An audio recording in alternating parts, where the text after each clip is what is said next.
السلام علیکم ناظرین، سلامتی ہو آپ پر جہاں بھی آپ ہوں۔ کیلنڈر پر آج تاریخ ہے 11 جمادی الاخری، انگریزی تاریخ 15 جنوری ہے۔ اپنے میزبان راہی حجازی سے عالمی خبریں سنیے۔ اقوام متحدہ کا امریکہ اور عالمی بینک سے افغانستان کے فنڈز غیر منجمد کرنے کا مطالبہ۔ اقوام متحدہ کے سیکریٹری جنرل اینٹونیو گوٹریس نے کہا ہے کہ بھوک اور بدحالی نے لاکھوں افغان عوام کو موت کی دہلیز پر پہنچا دیا ہے۔ لاکھوں لوگوں کو غربت، بھوک اور بے روزگاری سے بچانے کے لیے جلد معیشت بہتر کرنا ہوگی۔ اقوام متحدہ کے سیکریٹری جنرل اینٹونیو گوٹریس نے امریکہ اور عالمی بینک سے درخواست کی ہے کہ وہ افغانستان کے فنڈز غیر منجمد کرے تاکہ افغانستان کی بحرانی صورتحال مزید گمبھیر نہ ہو جائے۔ واضح رہے کہ اقوام متحدہ نے انسانی تباہی سے بچنے کے لیے افغانستان کی مدد کے لیے $5 بلین کی ریکارڈ اپیل کی ہے، کیونکہ پہلے روس پھر امریکی جنگ سے تباہ حال ملک اب امریکی پابندیوں کے اثرات سے دوچار ہے۔ اس اپیل میں $4.4 بلین کی انسانی امداد کے علاوہ اقوام متحدہ کی پناہ گزین ایجنسی کے لیے مزید $623 ملین کی امداد مانگی گئی ہے تاکہ بیرون ملک بھاگنے والے 60 لاکھ سے زیادہ افغانوں کی بھی مدد کی جا سکے۔ افغانستان کے وزیر خارجہ ترکمانستان کے دورے پر۔ افغانستان کے قائم مقام وزیر خارجہ ملا امیر خان متقی ترکمانستان کے حکام سے دو طرفہ تجارت پر بات چیت کے لیے جمعے کو ترکمانستان کے دارالحکومت اشک آباد کے لیے کابل سے روانہ ہو گئے ہیں۔ افغان وزارت خارجہ کے ترجمان عبدالقہار بلخی نے بتایا کہ ملا امیر خان متقی، جو ایک اعلیٰ سطحی وفد کی قیادت کر رہے ہیں، وہ ترکمان حکام کے ساتھ تاپی منصوبے اور دو طرفہ تجارت پر تبادلہ خیال کریں گے۔ انہوں نے مزید کہا کہ قائم مقام وزیر خارجہ ترکمانستان کی دعوت پر اشک آباد کا دورہ بھی کریں گے۔ عبدالقہار بلخی نے اپنی ٹویٹ میں لکھا کہ اس دورے کا مقصد دو طرفہ تجارت، توانائی، ایندھن، ریلوے، تاپی اور تعلیمی وظائف پر بات چیت کرنا ہے۔ واضح رہے کہ یہ پیش رفت اس وقت سامنے آئی ہے جب افغانستان کے وزیر خارجہ ملا امیر خان متقی نے گزشتہ ہفتے ہی تہران کا دورہ کیا تھا، جہاں انہوں نے اپنے ایرانی ہم منصب حسین امیر عبداللہیان سے ملاقات کی تھی اور دو طرفہ تجارتی اور سفارتی تعلقات پر تبادلہ خیال کیا تھا۔ مشکل وقت میں افغانستان کو تنہا نہیں چھوڑیں گے۔ وزیر اعظم پاکستان عمران خان نے افغانستان کی امداد کی فراہمی کی دوبارہ اپیل کرتے ہوئے متعلقہ حکام کو ہدایت کی ہے کہ افغانستان میں انسانی المیہ سے بچاؤ کے لیے دوست ممالک کے ساتھ دو طرفہ تعاون کی راہیں تلاش کریں تاکہ افغانستان میں طب، انفارمیشن ٹیکنالوجی، فائنینس اور اکاؤنٹنگ کے شعبوں میں تربیت یافتہ افرادی قوت بھجوائی جا سکے۔ جمعے کو افغانستان کے حوالے سے ایپیکس کمیٹی کے تیسرے اجلاس کی صدارت کرتے ہوئے وزیر اعظم نے کہا کہ پاکستان کسی انسانی المیہ سے بچنے کے لیے افغان عوام کو ہر ممکن امداد کی فراہمی کے لیے پرعزم ہے۔ وزیر اعظم آفس کے میڈیا ونگ سے جاری بیان کے مطابق وزیر اعظم عمران خان نے افغانستان میں امداد کے لیے اقوام متحدہ کی اپیل کا خیر مقدم کیا۔ ایپیکس کمیٹی نے افغانستان میں بگڑتی ہوئی انسانی صورتحال پر تشویش کا اظہار کیا اور کمیٹی نے اس عزم کا اظہار کیا کہ پاکستان مشکل کی اس گھڑی میں افغان عوام کو تنہا نہیں چھوڑے گا۔ انہوں نے افغانستان کی بحالی اور ترقی میں مدد کے لیے ریلوے، معدنیات، ادویہ سازی اور میڈیا کے شعبوں میں تعاون کی بھی ہدایت کی۔ قبل ازیں ایپیکس کمیٹی کو افغانستان کے لیے 5 ارب روپے کی امداد پر پیش رفت کے حوالے سے آگاہ کیا گیا، جس میں 50,000 میٹرک ٹن گندم سمیت غذائی اجناس، ہنگامی طبی سامان، سردی سے بچاؤ کے لیے پناہ گاہیں اور دیگر سامان شامل ہے۔ ایپیکس کمیٹی کو بتایا گیا کہ افغانستان میں موسم سرما کے دوران بھوک اور انسانی المیہ کی صورتحال پیدا ہونے کا خدشہ ہے۔ اس صورتحال میں عوام کے لیے خوراک اور پناہ گاہوں کا حصول مشکل ہو گیا ہے۔ واضح رہے کہ طالبان کے اقتدار پر کنٹرول سے قبل افغانستان کی مالی ضروریات پوری کرنے کے لیے بین الاقوامی برادری 75% امداد فراہم کرتی تھی۔ اس صورتحال کو مد نظر رکھتے ہوئے طالبان نے گزشتہ ہفتے عالمی برادری سے اپیل کی تھی کہ وہ سیاسی تعصبات سے بالاتر ہو کر ہنگامی بنیادوں پر انسانی امداد کرے، کیونکہ حالیہ برف باری اور سیلاب نے افغان عوام کی حالت زار کو مزید خراب کر دیا ہے۔ سری لنکا میں امتیازی سلوک اور ہراسانی کے باعث مسلمانوں کی زندگی اجیرن۔ سری لنکا میں شہری حقوق کے معروف وکیل حجاز حزب اللہ تقریباً 20 ماہ سے انسداد دہشت گردی کے الزامات کے تحت جیل میں ہیں۔ استغاثے نے ان پر نفرت انگیز تقریر اور فرقہ وارانہ انتشار پھیلانے کا الزام لگایا ہے۔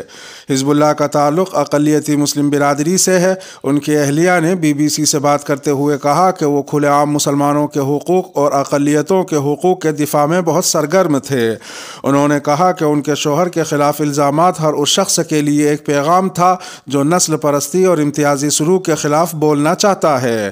انسانی حقوق کے کارکنوں کا کہنا ہے کہ حزب اللہ کی گرفتاری اس ہراسانی کا حصہ ہے جس کا حالیہ برسوں میں مسلمانوں کو سامنا رہا ہے۔ واضح رہے کہ سری لنکا میں نسلی بنیادوں پر تناؤ کی جڑیں بہت گہری ہے۔ 20 کروڑ آبادی والے ملک میں مسلمان 10% سے بھی کم ہیں اور اکثریت سنہالا بدھ مت افراد کی ہے۔ ملک کی اقلیتی تمل برادری کے لیے الگ وطن حاصل کرنے کے لیے تمل ٹائیگر باغیوں کی تقریباً 3 دہائیوں تک جاری رہنے والی جنگ کے دوران مسلمان حکومت کے اتحادی تھے، لیکن مسلم رہنماؤں کا کہنا ہے کہ مئی 2009 میں تمل ٹائیگرز کی شکست اور جنگ کے خاتمے کے بعد اکثریتی سنہالا افراد کے ایک حصے کا رویہ ان کے ساتھ بدل گیا۔ انسانی حقوق کے گروپس کا کہنا ہے کہ ایسٹر سنڈے کے حملوں سے پہلے ہی مسلم مخالف فسادات شروع ہو چکے تھے، جن میں سنہالا برادری سے تعلق رکھنے والے ہجوم نے مسلمانوں کے مکانات اور کاروبار کو نشانہ بنایا تھا۔ سری لنکا کی مسلم کونسل سے تعلق رکھنے والے حلمی احمد نے BBC کو بتایا کہ حکومت کے لیے یہ ایک ٹرمپ کارڈ ہے جسے وہ ووٹ حاصل کرنے کے لیے یہ کہتے ہوئے استعمال کرتے رہتے ہیں کہ سری لنکا کو اسلامی انتہا پسندوں سے خطرہ ہے۔ قابل ذکر ہے کہ کووڈ-19 کی وبا کے دوران حکومت نے ابتدائی طور پر اقلیتی مسلم اور مسیحی برادریوں سے تعلق رکھنے والے کووڈ متاثرین کی لاشوں کو دفنانے کی اجازت نہیں دی تھی۔ ماہرین کا یہ کہنا تھا کہ مناسب حفاظتی اقدامات کے ساتھ لاشوں کو دفنایا جا سکتا ہے، لیکن اس کے باوجود کئی لاشوں کو زبردستی جلایا گیا۔ اسلام میں لاشوں کو جلانا منع ہے، مگر اس وقت حکام نے دلیل دی تھی کہ تدفین زمینی پانی کو آلودہ کر سکتی ہے۔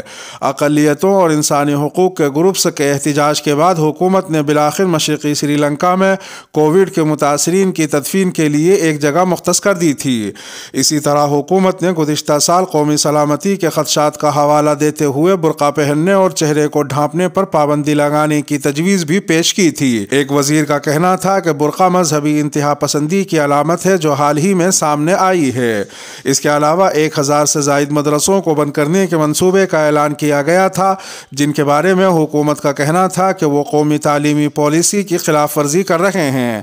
انسانی حقوق کے وکیل بھوانی فونسکا کہتی ہے کہ جنگ کے بعد کے دور میں اب مسلمان نئے دشمن ہیں۔ وہ کہتی ہیں کہ ہم نے کئی ایسے واقعات دیکھے ہیں جہاں مسلم کمیونٹی پر حملہ ہوا ہے۔ میں کہوں گی کہ سری لنکا میں مسلم کمیونٹی محاصرے میں ہے۔ سفارتکاری کی ناکامی کی صورت میں روس یوکرین پر حملہ کر سکتا ہے۔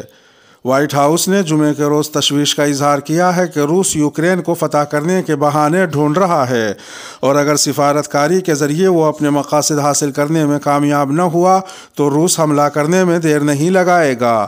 ادھر یوکرین کے خلاف سائبر حملے کے بعد تناؤ میں مزید اضافہ ہو گیا ہے۔ وائٹ ہاؤس کے قومی سلامتی کونسل کے ترجمان نے کہا کہ ابھی یہ واضح نہیں ہے کہ اس سائبر حملے کا ذمہ دار کون ہے، لیکن صدر جو بائیڈن کو اس بارے میں بریفنگ دی جا چکی ہے۔ وائٹ ہاؤس کی پریس سیکریٹری جین ساکی نے اخباری نمائندوں کو بتایا کہ امریکہ کو اس بات پر تشویش ہے کہ سفارتکاری میں ناکامی کی صورت میں روسی حکومت یوکرین پر حملے کی تیاریاں کر رہی ہے۔ انہوں نے مزید کہا کہ روسی حملے کے نتیجے میں انسانی حقوق اور جنگی جرائم کی وسیع تر خلاف ورزیاں ہو سکتی ہیں۔ ساکی نے کہا کہ اپنے منصوبے کو آگے بڑھاتے ہوئے روس حملے کے لیے بہانے ڈھونڈ رہا ہے، جس میں سبوتاژ کرنے کی سرگرمیاں اور من گھڑت کارروائیاں کرنا شامل ہیں، جن میں یہ بھی شامل ہے کہ مشرقی یوکرین میں روس کے خلاف حملے کی سازش ہو رہی ہے۔ اور اب وقت ہے سوال و جواب کا۔ آج کا سوال: کس ملک میں 1000 سے زائد مدرسوں کو بند کرنے کا اعلان کیا گیا تھا؟ حضرات ناظرین کرام، سوالات کے جوابات دیتے چلیں۔ جمعرات کے دن پورے ہفتے میں سے کسی بھی ویڈیو کا نتیجہ نکالتے ہوئے کیش اور نقد کی شکل میں انعام جیتنے والے کئی لوگوں کا انشاءاللہ اعلان کیا جائے گا۔ ریاض ہوائی اڈے پر کوریا کے پاپ موسیقی بینڈ کا پرتپاک استقبال۔ اسلامی ملک سعودی عرب کے دارالحکومت ریاض کے ہوائی اڈے پر شائقین نے مبارک سلامت خیر مقدمی نعروں اور گلاب کے پھولوں کے ساتھ جنوبی کوریا کے بینڈ اسٹرے کڈز کا استقبال کیا۔ بینڈ کی طرف سے اپنے آفیشیل ٹویٹر اکاؤنٹ پر پوسٹ کی گئی ایک ویڈیو کے مطابق بچوں اور خواتین نے زبردست استقبال کیا۔ بینڈ کے پروگرام میں یہ شامل تھا کہ کورین بینڈ 14 جنوری کو ایک فقید المثال کے پاپ کانسرٹ پیش کرے گا، جس میں جنوبی کوریا کے مشہور گلوکار چونگ ہا بھی شرکت کریں گے۔ سعودی عرب میں یہ پہلا کے پاپ کانسرٹ ہے اور یہ ریاض سیزن کی سرگرمیوں کا حصہ ہے، جس میں بین الاقوامی فنکاروں اور بینڈز کے ایک گروپ کی میزبانی کی جائے گی۔